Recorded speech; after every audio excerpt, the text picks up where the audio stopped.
Hello अपनी पढ़ाकू family, क्या हाल चाल। तो आइए आज हम आपके लिए लेकर आए हैं क्लास 9th के साइंस का chapter number 3 atoms and molecules का फर्स्ट लेक्चर लेकर के।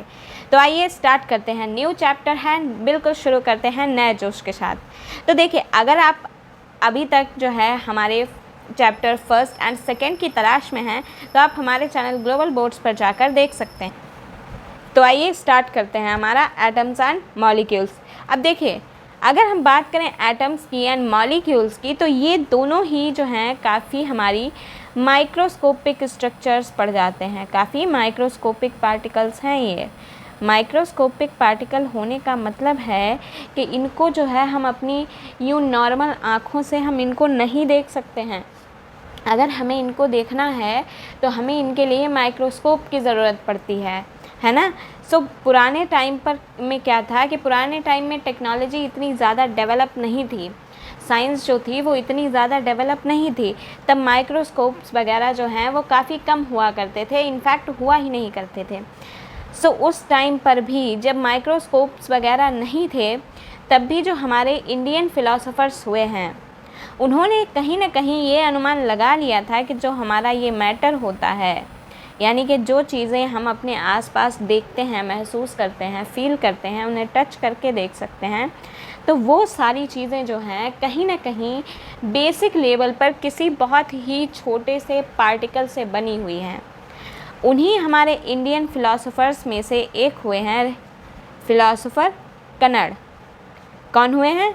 इनका नाम जो है काफ़ी ज़्यादा इम्पॉर्टेंट है, क्योंकि यही वो फर्स्ट पर्सन थे जिन्होंने सबसे पहले जो है इस टॉपिक पर बात करी थी। ये हैं हमारे फ़िलासफ़र कनड़, फ़िलासफ़र कनड़। अब इन्होंने क्या बताया था?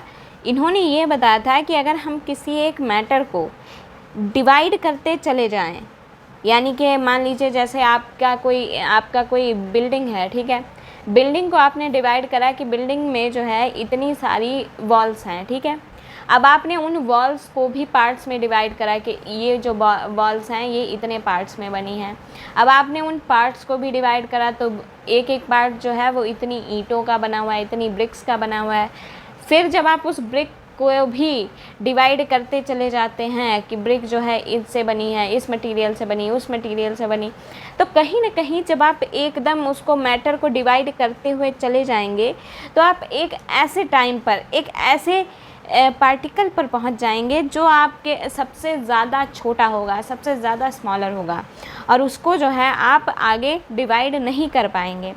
सो फ़िलासफ़र कनड़ ने यही बोला था that if we go on dividing a matter, we shall get smaller and smaller particles। यानी कि हम जैसे जैसे उसको डिवाइड करते चले जाएंगे हमें छोटे से छोटे पार्टिकल्स मिलते चले जाएंगे। एंड अल्टीमेटली यानी कि अल्टीमेटली एक टाइम ऐसा आएगा जब अ स्टेज विल कम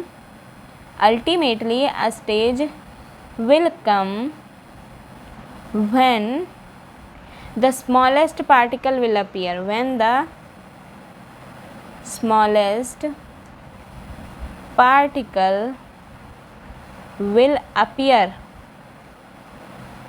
यानी कि हम उसको डिवाइड करते चले जाएंगे बट एक टाइम ऐसा आएगा जहाँ पर हमें जो है स्मॉलेस्ट पार्टिकल मिल जाएगा, यानी कि उसको जो है हम आगे डिवाइड ही नहीं कर सकते, बस वहीं पर जो है हमारी जो भी खुदाई है, जो भी डिवीज़न है वो हमारा वहीं पर रुक जाएगा, है ना। इन्होंने जो है इन पार्टिकल्स को नाम दिया था परमाणु। ही नेम्ड these particles परमाणु।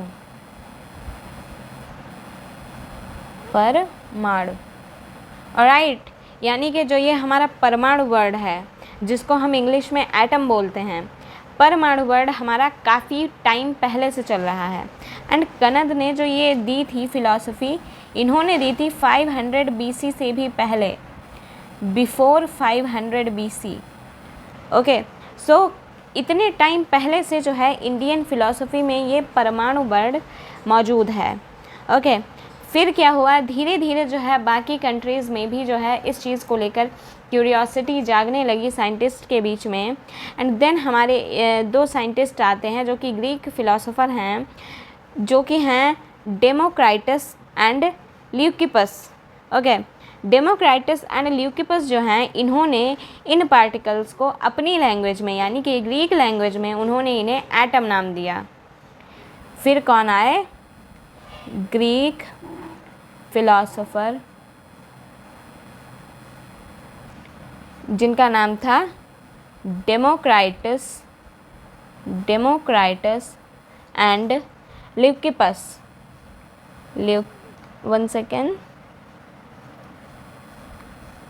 ल्यूकिपस, इन्होंने क्या किया, दे नेम्ड दीज पार्टिकल्स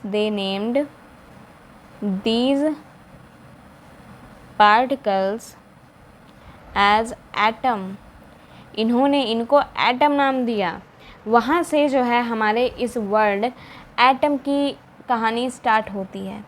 अब एटम वर्ड इन्होंने दिया, एटम वर्ड ये ग्रीक लैंग्वेज में क्या मीनिंग देता है ये जानना ज़रूरी है। इन्होंने जो है इन पार्टिकल्स को एटम नाम क्यों दिया, क्योंकि ग्रीक लैंग्वेज में एटम वर्ड जो होता है इट मीन्स इनडिविजिबल, यानी कि वो पार्टिकल्स जिनको आगे हम डिवाइड ही नहीं कर सकते हैं, वो इनडिविजिबल हैं। इसीलिए जो है उन्होंने जो है इन पार्टिकल्स को एटम नाम दिया। बट यहाँ तक इतनी कहानी जानने के बाद भी हमें ये बात अपने दिमाग में रखनी है कि ये सारा कुछ जो था एक्सपेरिमेंटल नहीं था, ये सारा कुछ सिर्फ फिलॉसफिकल था। यानी कि ये जो है सिर्फ लोगों के विचार थे। किसी ने भी कोई भी एक्सपेरिमेंट करके पता नहीं करा था कि कोई भी मैटर जो होता है वो छोटे छोटे पार्टिकल्स का बना होता है या नहीं होता है। So this was all philosophy. This was all philosophical, not experimental। यानी कि ये जो है आपका एक्सपेरिमेंटल नहीं था, कोई एक्सपेरिमेंट नहीं किए गए थे इसके लिए। हाँ, फिर जो है फिर हमारे जब जैसे जैसे साइंस ग्रो करती गई, जैसे जैसे टेक्नोलॉजी ग्रो करती गई, वैसे वैसे जो है साइंटिस्ट जो हैं इसके लिए एक्सपेरिमेंट्स भी करने लगे, इसके लिए इंस्ट्रूमेंट्स भी बनने लगे, इसके लिए लॉज भी आने लगे। तो वहीं से जो है हमारे अब साइंटिफिक एरा की शुरुआत होती है, जहाँ से जो है सबसे पहले हम बात करेंगे एंटोनी लेवोइशियर की। एंटोनी लेवोइशियर जो थे, इन्होंने जो है फाउंडेशन डाली थी केमिकल साइंसेस की। सो यहाँ से जो है हमारी कहानी स्टार्ट होती है। एंटोनी इनके नेम की स्पेलिंग शायद मिस्टेक हो गई, एंटोनी एल लेवोइशियर। ये जो है इनका पूरा नाम है Antoine L Lavoisier. laid the foundation of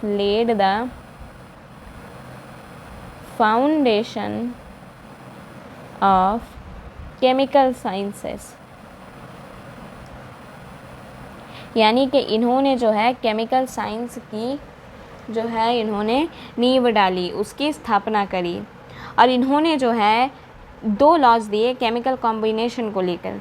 chemical combination क्या, जैसा हम पहले पिछले चैप्टर में पढ़ चुके हैं कि 2 एलिमेंट या 2 से ज़्यादा एलिमेंट्स जो होते हैं वो एक दूसरे के साथ मिल करके एक कंपाउंड बनाते हैं, है ना। एक कंपाउंड बनाते हैं जिसकी प्रॉपर्टीज़ जो होती हैं वो हमारे इंडिविजुअल एलिमेंट से काफ़ी अलग होती हैं। तो इन्होंने जो है इसी चीज़ को लेकर के 2 लॉ जो हैं वो इस्टेब्लिश करे थे। He stabilized 2 important laws of chemical combination, कि केमिकल कॉम्बिनेशन होता कैसे है आखिर, यानी कि अगर हम दो एलिमेंट्स को एक दूसरे में मिलाते हैं तो उससे कंपाउंड जो है वो बन कैसे जाता है, क्या होता है उनके बीच में जो हमें जो है एक नया ही कंपाउंड मिल जाता है। सो यहाँ से जो है हम बात करने वाले हैं, हमारी फर्स्ट हेडिंग यहाँ से पड़ेगी that laws of chemical laws of chemical combination. Chemical combination यानी कि केमिकल कॉम्बिनेशन आखिर होता कैसे है, क्या लॉज हैं इसके लिए, क्या चीज़ें जो हैं फॉलो करनी पड़ेंगी एलिमेंट्स को, तब हम जो है ये जान पाएंगे कि किस तरीके से जो है इनका कॉम्बिनेशन होगा या नहीं होगा। So two laws of chemical combination are as follows. तो आइए देखते हैं कौन कौन से जो हैं हमारे लॉज हैं। सबसे पहला आता है हमारा law of conservation of mass. Law of conservation of मास, इसको अगर हम हिंदी में देखें तो हम इसको बोलते हैं, क्या बोलेंगे इसको, द्रव्यमान संरक्षण का नियम। यानी कि ये इस लॉ का कहना है दैट, सबसे पहले हम इस लॉ की डेफिनेशन ही लिख लेते हैं फिर हम इसको समझेंगे। क्या है डेफिनेशन, क्या बोलता है ये, that mass can neither be created nor destroyed in a chemical reaction।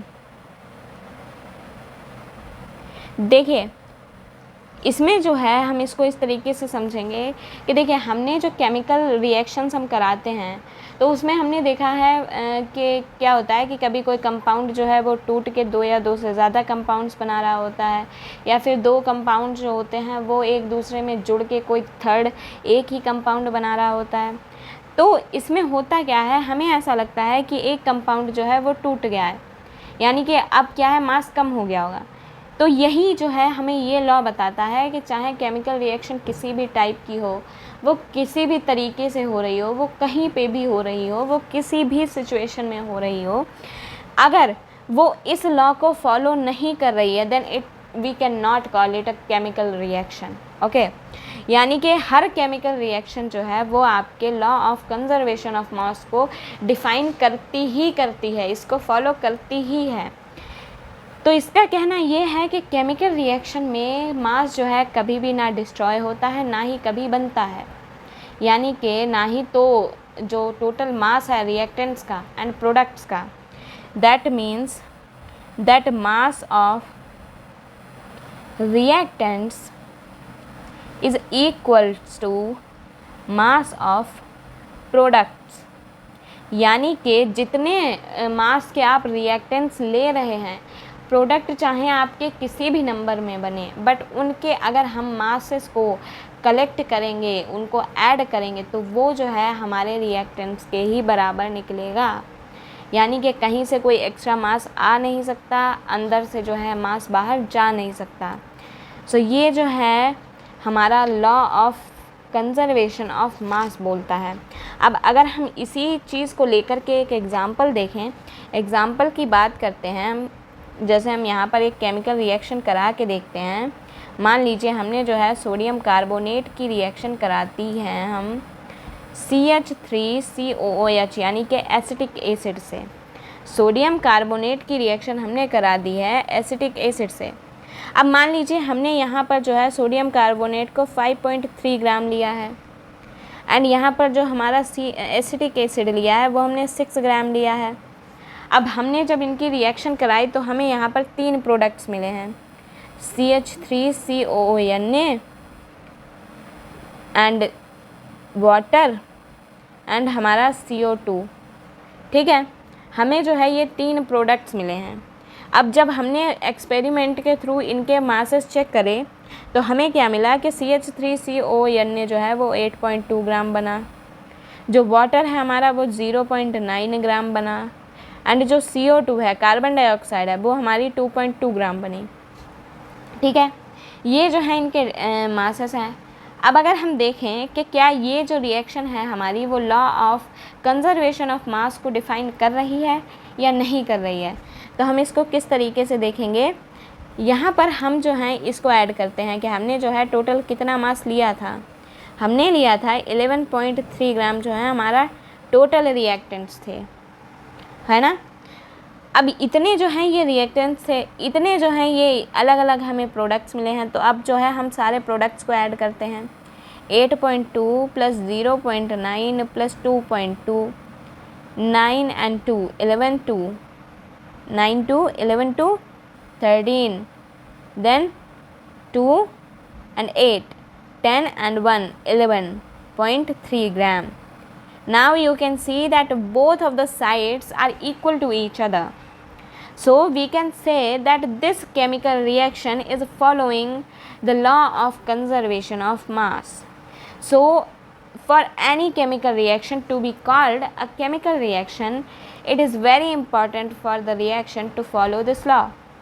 यानी कि कोई भी केमिकल रिएक्शन जो है उसके लिए मास of reactants and mass of products का होना काफ़ी इम्पॉर्टेंट है। अगर इस लॉ को लेकर के ज़रा सी भी गड़बड़ हो रही है, यानी कि आपकी केमिकल रिएक्शन में जो है कुछ गड़बड़ है, तो ये जो है आपका बेसिक लॉ होता है किसी भी केमिकल रिएक्शन के लिए। सो आई होप कि आपको जो है लॉ ऑफ कंजर्वेशन ऑफ मास काफ़ी अच्छे से समझ में आया होगा। अब हम बढ़ते हैं अपने सेकेंड लॉ की तरफ, जो कि है हमारा law of constant proportions. Law of constant proportions. Law of constant proportion जो होता है इसका एक और नाम भी होता है जिसको हम बोलते हैं law of definite proportion, also called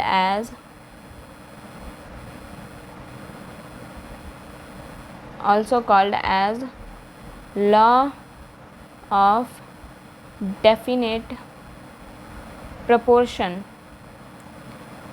यानी कि जो हमारा लॉ ऑफ कांस्टेंट प्रोपोर्शन है उसको हम लॉ ऑफ डेफिनिट प्रोपोर्शन भी बोलते हैं, जो कि ये नेम ज़्यादा फेमस है, ये नेम ज़्यादा यूज़ में आता है कांस्टेंट प्रोपोर्शंस की तुलना में। इस लॉ को किसने दिया था? इस लॉ के जो जनक हैं, जो इस लॉ को देने वाले हैं, उनका नाम है लेवोइशियर। लेवोइशियर ने ही जो है हमें ये दोनों ही बेसिक लॉज दिए थे। सो देखिए, अब तक जो है हमारी साइंस जो है काफ़ी डेवलप हो चुकी थी। सो लेवोइशियर ने जो है अपने एक्सपेरिमेंट्स के थ्रू मैटर को लेकर जो उन्होंने एक्सपेरिमेंट्स करे तो उन्होंने क्या नोट करा, दैट लेवोइशियर नोटेड दैट, क्या नोट करा आइए जानते हैं, कि इन्होंने नोट करा कि जो कंपाउंड्स थे, काफ़ी सारे कंपाउंड्स जो थे वो या तो 2 या 2 से ज़्यादा एलिमेंट्स के बने होते हैं, है ना। 2 या 2 से ज़्यादा एलिमेंट्स के बने होते हैं, ये चीज़ जो है हमें कॉमनली पता है। एंड क्या होता है कि हर एक कंपाउंड जो होता है वो अगर उसमें सेम एलिमेंट बना है, मतलब कि रुकिए मैं आपको सही से समझाती हूँ कि हमारे जो डिफरेंट कंपाउंड्स हैं वो जो हैं 2 या 2 से ज़्यादा एलिमेंट्स के बने होते हैं। अब मान लीजिए कि आपके पास जो कंपाउंड्स दिए गए हैं उन कंपाउंड्स में से कोई एक एलिमेंट जो है वो आपका सेम है, कोई एक एलिमेंट जो है वो आपका सेम है, या फिर हम बात कर लें यहाँ पर कि जो दोनों एलिमेंट्स हैं वो आपके सेम हैं। तो इनमें क्या होता है कि जो वो दोनों एलिमेंट्स हैं उनके बीच का जो प्रोपोर्शन होता है वो आपका हर कंपाउंड में सेम होगा, चाहे वो कंपाउंड आपने किसी भी तरीके से बनाया हो, चाहे आपने वो कहीं पे भी अर्थ में कहीं पे भी बनाया हो, है ना। सो उनके बीच जो एलिमेंट्स होते हैं उनका प्रोपोर्शन सेम होता है। सो हम इसको किस तरीके से डिफ़ाइन करते हैं उसकी हम डेफिनेशन लिख लेते हैं, that many compounds were composed of many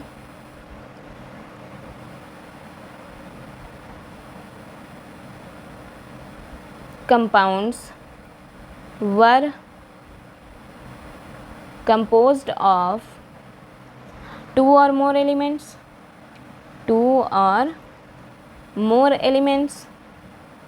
काफ़ी सिंपल सी चीज़ है, हमें पता है ये। और क्या होता है, and each compound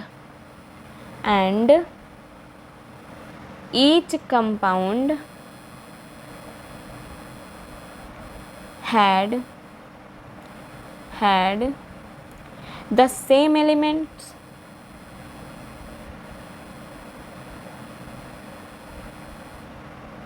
in the same proportion.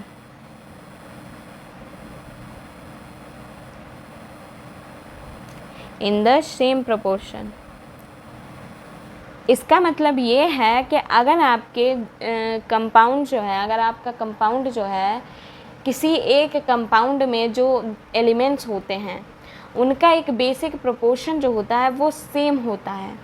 अब अगर आपको ऐसे नहीं समझ आ रहा है तो हम एग्जांपल से समझते हैं, जिससे काफ़ी अच्छे से समझ में आएगा। हम अपने सबसे सरल कंपाउंड की बात करते हैं जो कि हमारी डेली लाइफ में चलता फिरता रहता है, जो कि है हमारा वाटर। वाटर का फार्मूला होता है H2O। अब अगर हम यहाँ पर इनके मास रेशियो की बात करें, सो हाइड्रोजन यहाँ पर 2 ग्राम है, H2 इसका मास जो है वो 2 ग्राम होगा। ऑक्सीजन है हमारी यहाँ पर 16 ग्राम, है ना, क्योंकि यहाँ पर इसका 1 एटम है। अगर हम इनका प्रोपोर्शन निकालें तो ये आता है 1:8। 1:8 जो है हमारा वाटर में जो हमारे एटम्स हैं, जो हमारे पार्टिकल्स हैं, उनका मास रेशियो है। अब ये लॉ ये कहना चाह रहा है that this ratio will be same for water whatever is the source of it। यानी कि वाटर हमें किसी भी तरीके से मिला हो, किसी भी फॉर्म में मिला हो, किसी भी कंडीशंस में मिला हो, उसके बीच में जो हाइड्रोजन एंड ऑक्सीजन का जो ये मास रेशियो है ये आपका 1:8 ही रहेगा। अब देखिए ये आप किस तरीके से निकालेंगे। मान लीजिए कि हमारे पास जो है 9 ग्राम जो है मैंने आपको वाटर दिया है। अब 9 ग्राम वाटर में से आप निकाल सकते हैं दैट इस मास रेशियो के थ्रू कि इसमें से 1 ग्राम जो है आपका हाइड्रोजन होगा एंड बचा हुआ 8 ग्राम जो है वो आपका ऑक्सीजन होगा।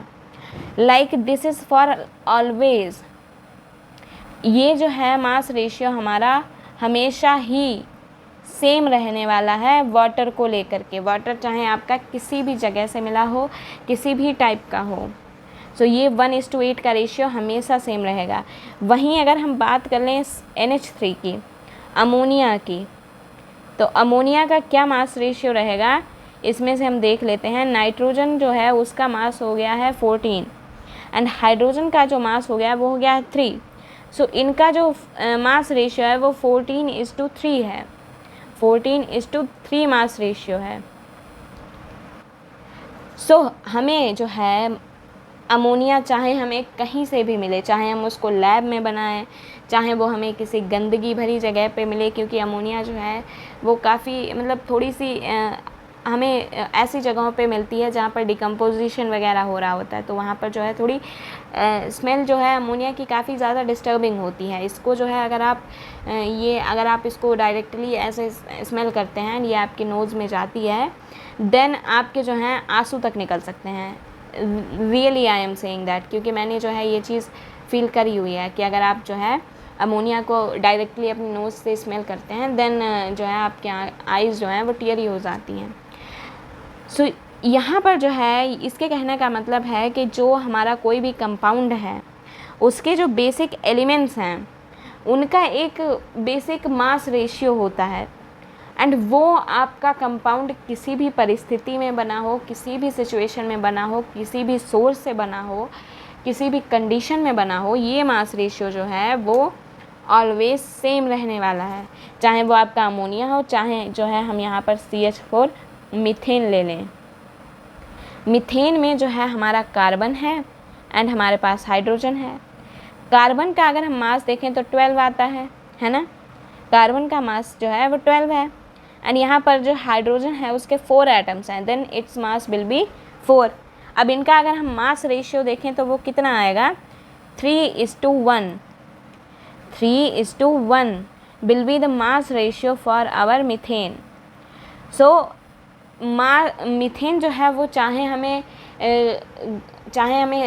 डंक से मिल रहा हो, चाहे हमें लैब में मिल रहा हो, चाहे हमें वो किसी डिकम्पोजिशन वाले एरिया में मिल रहा हो, बट CH4 जो है उसमें कार्बन एंड हाइड्रोजन का mass ratio will be always 3:1। सो इसलिए जो है यहाँ पर जो है हम इसको बोलते हैं लॉ ऑफ डेफिनेट प्रोपोर्शन, यानी कि इसमें जो है हमें कंपाउंड्स के बीच में जो एलिमेंट्स होते हैं उनका प्रोपोर्शन हमेशा डेफिनेट रहता है। Alright, so we can write down this like this, that in a chemical substance the elements are always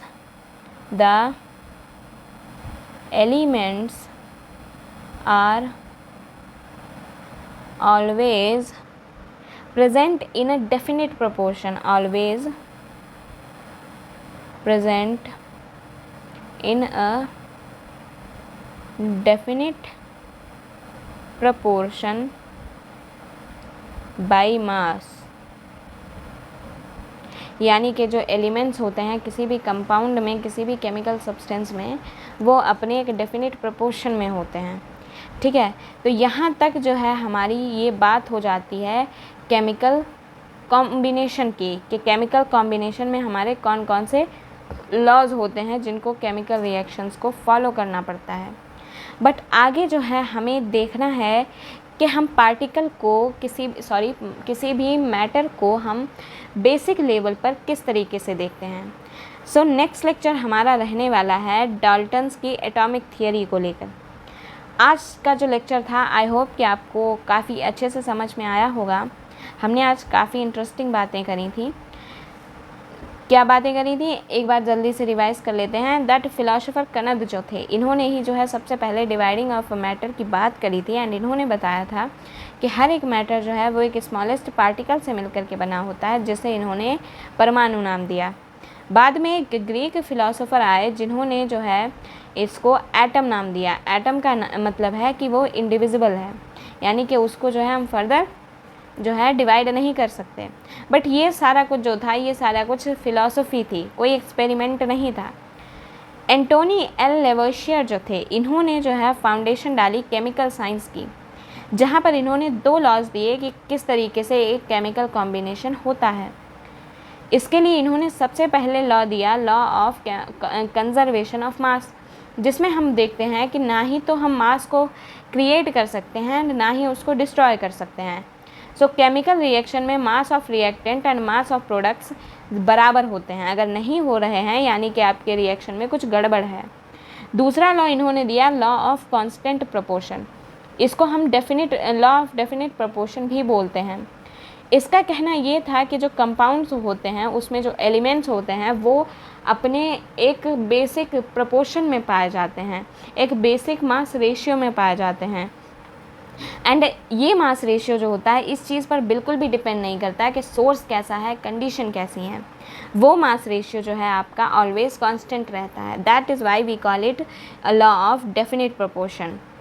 alright, so आज के लिए बस इतना ही। Thank you so much for watching this video. अगर आपको ये वीडियो अच्छा लगा है एंड आपको कुछ भी इसमें नॉलेजेबल थिंग्स लगी हैं तो प्लीज़ लाइक एंड शेयर ज़रूर करें and please subscribe to our channel global boards. मिलते हैं नेक्स्ट लेक्चर के साथ। बाय।